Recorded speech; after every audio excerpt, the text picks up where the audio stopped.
안녕하세요. 저는 올해 40살이 된 평범한 남자입니다. 결혼한 지 7년이 되었고 아내와는 몇 년 전부터 점점 멀어지고 있었습니다. 결혼 초반엔 정말 행복했습니다. 신혼집을 꾸미고 주말마다 여행도 다니고 서로 애틋한 말을 주고받았어요. 하지만 행복은 오래가지 않았습니다. 아이를 가지려고 했지만 쉽게 생기지 않았고 그게 반복되면서 우리는 지쳐갔습니다. 병원이라도 가볼까? 제가 조심스럽게 물으면 아내는 짜증부터 냈습니다. 아, 진짜 스트레스 받아. 애. 당신은 그냥 나를 애 낳는 기계로 보는 거야? 그 뒤로는 아이 얘기를 꺼내지도 못했습니다. 그러던 어느 날, 아내는 회사까지 그만뒀습니다. 시댁에서 계속 손주 얘기를 꺼내는 게 부담스럽다면서요. 어머님이랑은 당신이 얘기해. 나한텐 좀 강요하지 말라고 하라고. 저는 어머니에게 돌려 말했지만 어머니는 서운한 기색이 역력했습니다. 그래도 내가 좀 설득을 해봐야지. 결혼 7년이면 슬슬 손주 볼 때도 되지 않니? 그 말을 아내에게 전했더니 그날 대판 싸웠습니다. 아니 뭐? 손주. 내가 무슨 손주 기계야? 그게 아니라 그냥 엄마가 궁금해서 물어본 거잖아. 뭐? 궁금해? 그게 정말 궁금해서야? 아니잖아. 애가 왜 안 생기는지 내가 문제라 안 생기는 거라고 얘기하는 거잖아. 나 정말 이러니까 정말 오빠네 집에 가기도 싫어. 거기 가면 내가 무슨 죄인처럼 있어야 되잖아. 내가 대체 왜 그러고 있어야 되냐고. 그렇게 아내는 점점 시댁과의 거리도 멀어졌고 저는 양쪽 사이에서 점점 지쳐갔습니다. 돈 문제도 있었습니다. 아내가 퇴직한 이후 생활비 부담은 온전히 제 몫이었어요.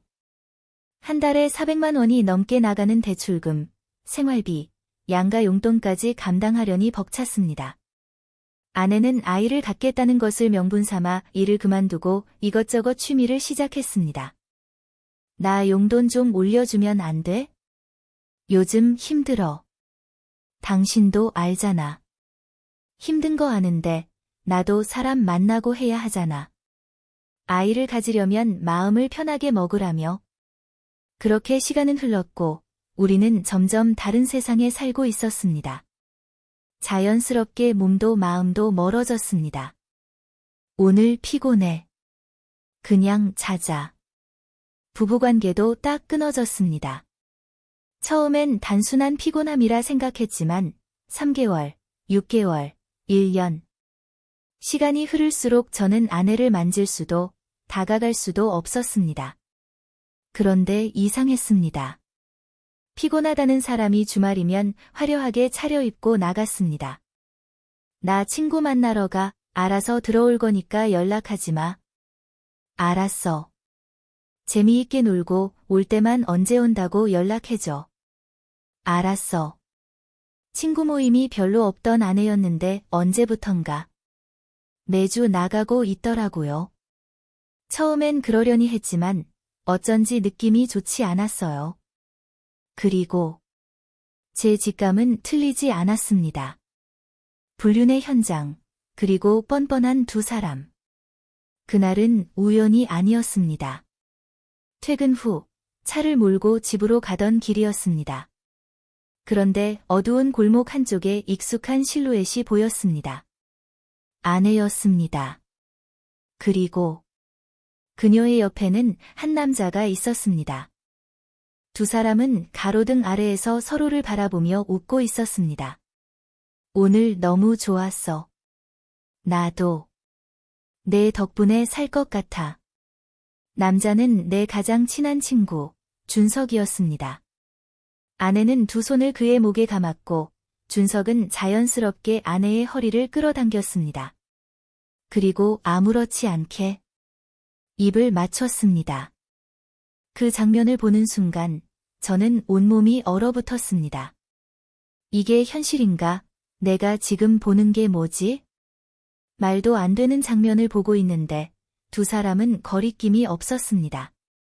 길 한복판에서 키스를 하고 서로를 애틋하게 바라보고 있었습니다. 야. 제 목소리에 두 사람이 동시에 고개를 돌렸습니다. 그런데 아내는 살짝 놀란 듯 했으나 짜증 섞인 얼굴로 말했습니다. 뭐야, 여기까지 왜 왔어? 내가 잘못한 사람처럼 굴었습니다. 지금 뭐 하는 거야? 내가 가까이 다가가자 준석이 슬쩍 웃으며 말했습니다. 야, 이건 좀 오해다. 오해? 오해라고? 내 눈앞에서 키스를 하고 살 것 같다고 속삭이던 게? 오해라고? 지금 내 와이프랑 단둘이 있는 것부터 잘못인데 오해? 오해라고? 아내가 한숨을 내쉬며 말했습니다. 그냥. 나 이제 너랑 사는 게 지긋지긋해. 아내의 말에 어이가 없었습니다. 그래서 바람을 피웠다고? 아내가 대답했습니다. 바람? 꼭 그렇게 말해야 해?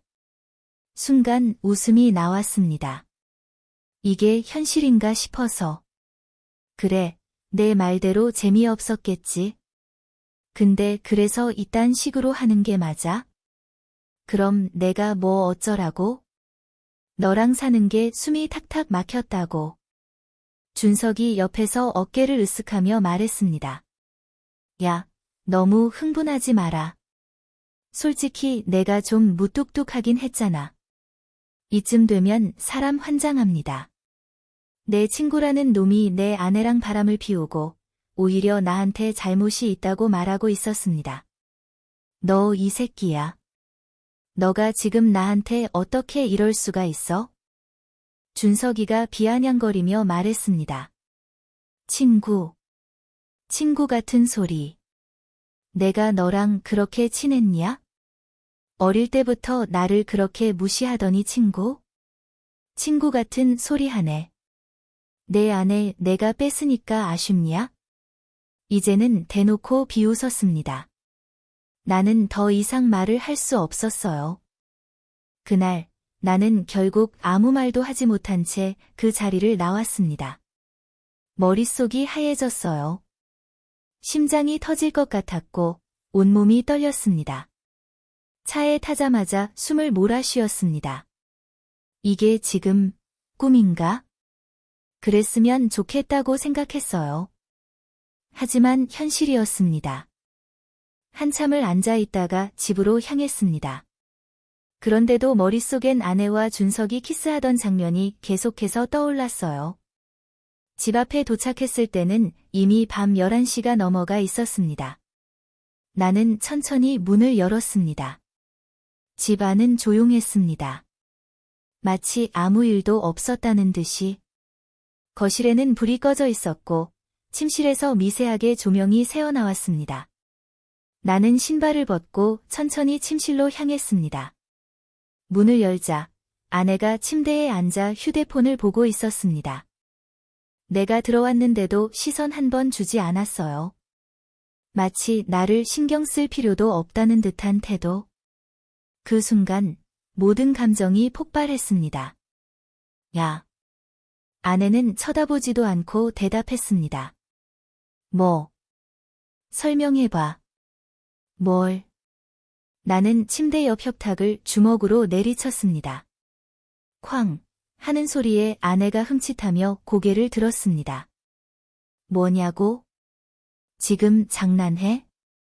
내가 대체 무슨 짓을 했는지 몰라? 아내는 나를 쳐다보더니 피식 웃었습니다. 아, 뭐 아까 일 말하는 거야? 뭐? 아까 일. 지금 그게 이딴 식으로 할 소리야?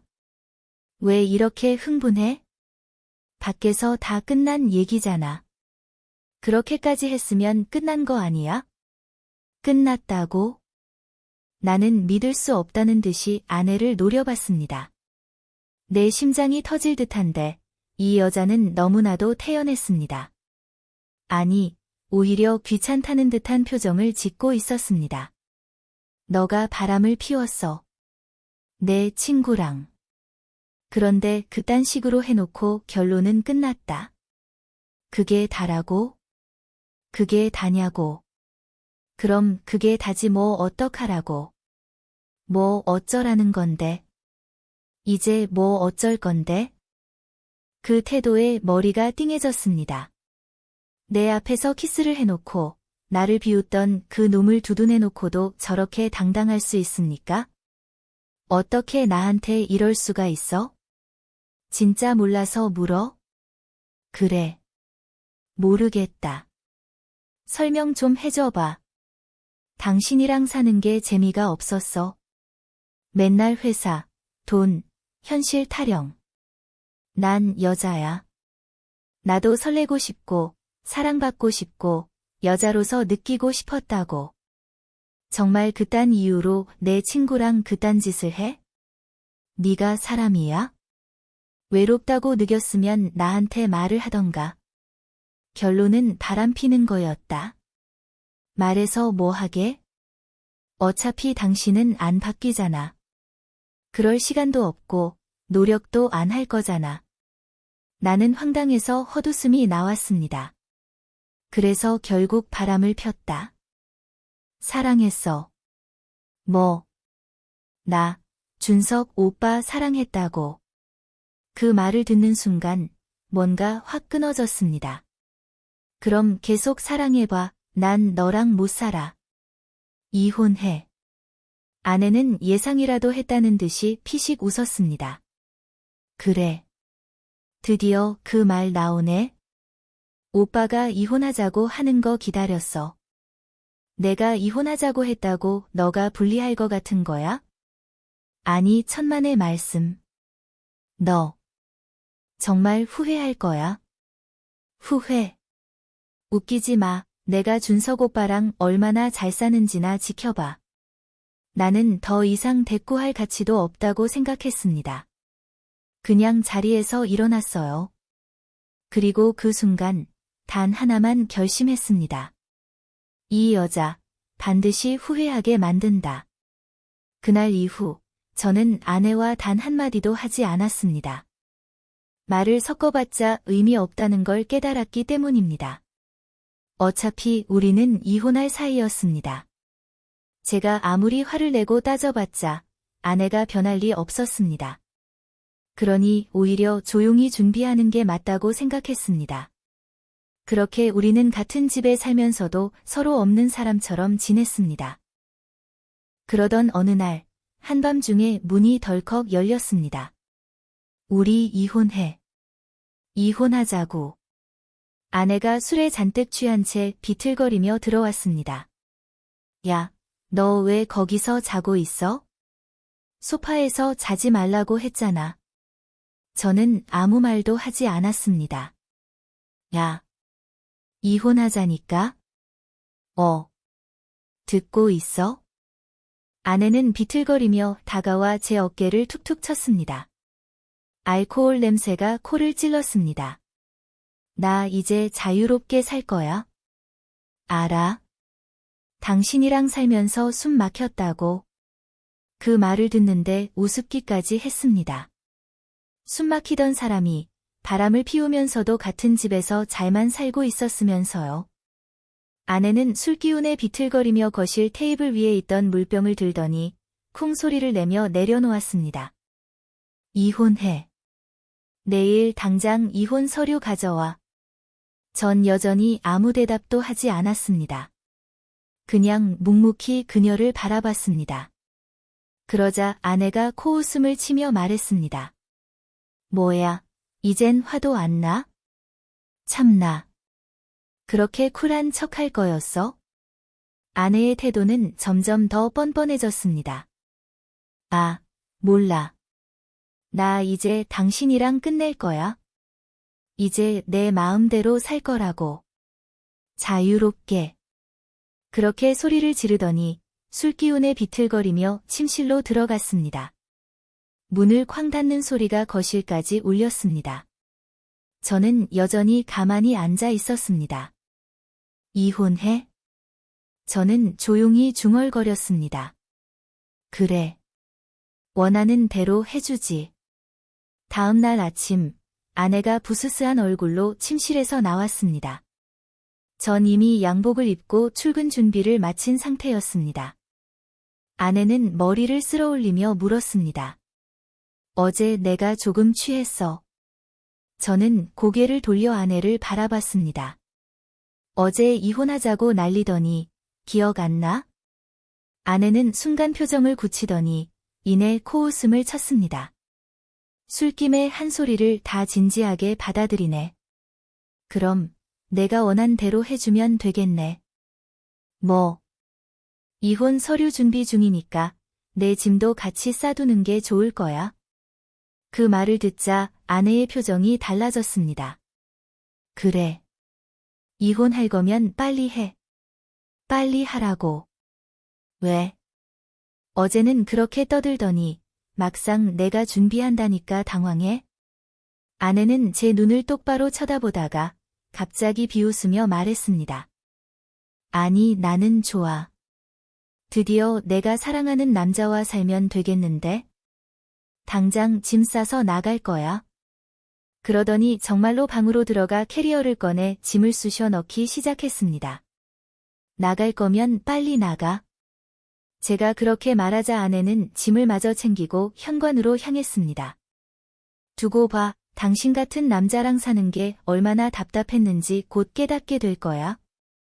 그리고 내가 얼마나 행복하게 사는지 지켜봐. 그러더니 문을 쾅 닫고 나가버렸습니다.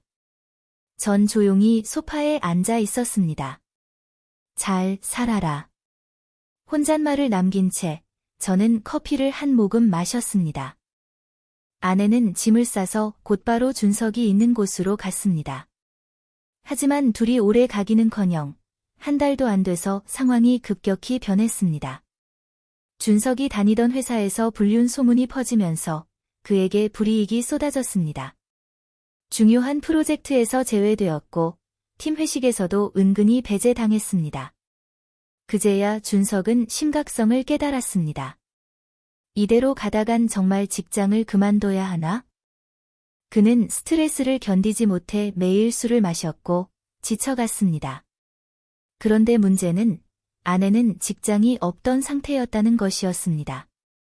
처음엔 준석에게 기대며 살 생각이었겠지만 준석조차 불안해지자 결국 돈 문제가 터졌습니다.